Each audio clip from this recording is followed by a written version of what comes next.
देखो, आप सब लोगों ने पीएचडी करने के लिए सोच रखा है कि लाइफ में मुझे पीएचडी करनी है, डॉक्टरेट अपने नाम के आगे लगाना है, सोच रखा है, ऐसा मजबूत इरादा है आपका, तो नीचे कमेंट करके बताओ। देखो, मैं इस वीडियो में एक रास्ता बताने वाला हूं कि किस तरीके से आसानी से हम पीएचडी में एडमिशन ले सकते हैं। देखो, दो रास्ते हैं।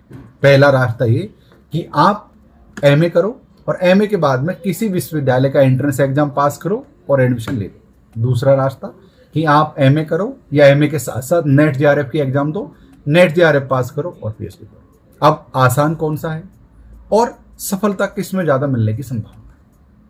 जब भी आप किसी भी विश्वविद्यालय का पीएचडी का एंट्रेंस पास करके जाते हो इंटरव्यू के लिए कि भाई मुझे पीएचडी में एडमिशन लेना है, या फिर आपने यूजीसी नेट के एग्जाम दिया और आपका ओनली पीएचडी हुआ है, इसको मैं एक ही कैटेगरी में रखूंगा, ओनली पीएचडी हुआ है, या फिर आपने किसी विश्वविद्यालय का एंट्रेंस एग्जाम पास किया है और तब आप इंटरव्यू देने जा रहे हो, तो ये समझ लीजिए कि आपकी को सफलता प्राप्त करने की जो संभावना है वो माइनस में है।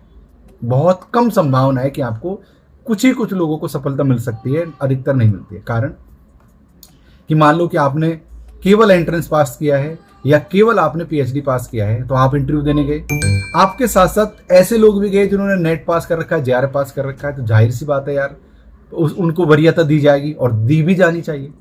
तो आप लोगों को ना उलझा के रखते हैं। पहले आपका एंट्रेंस एग्जाम लेते हैं, फिर आपसे फॉर्म भरवाते हैं, फिर आपसे प्रपोजल मंगवाते हैं, फिर आपको इंटरव्यू की डेट पर डेट देते हैं, फिर आपका इंटरव्यू होता है, फिर आपका रिजल्ट आता है। ऐसे करते करते आपकी नेट की तैयारी भी ढंग से नहीं होती। मेरा निजी अनुभव है कि मैंने खुद ने भी जेआरएफ से पीएचडी में एडमिशन लिया था। आप नेट जेआरएफ पास करो। नेट जेआरएफ पास करने से ये होगा कि आपको किसी भी विश्वविद्यालय में एंट्रेंस एग्जाम देने की आवश्यकता नहीं है, जेएनयू को छोड़कर। ठीक है, जेएनयू अपना एंट्रेंस लेती है, आपको कहीं भी अलग से एंट्रेंस एग्जाम देने की नीड नहीं है, और आपको वरीयता मिलेगी और लोगों में एडमिशन में। तो बहुत ही आसान हो जाता है आपको एडमिशन मिलना, और उनको ये पता है कि भाई जो बच्चा नेट जेआरएफ पास करके आया उसका एक लेवल है, ऐसे उठकर नहीं आ गया है। प्रोफेसर इस बात को जानते हैं।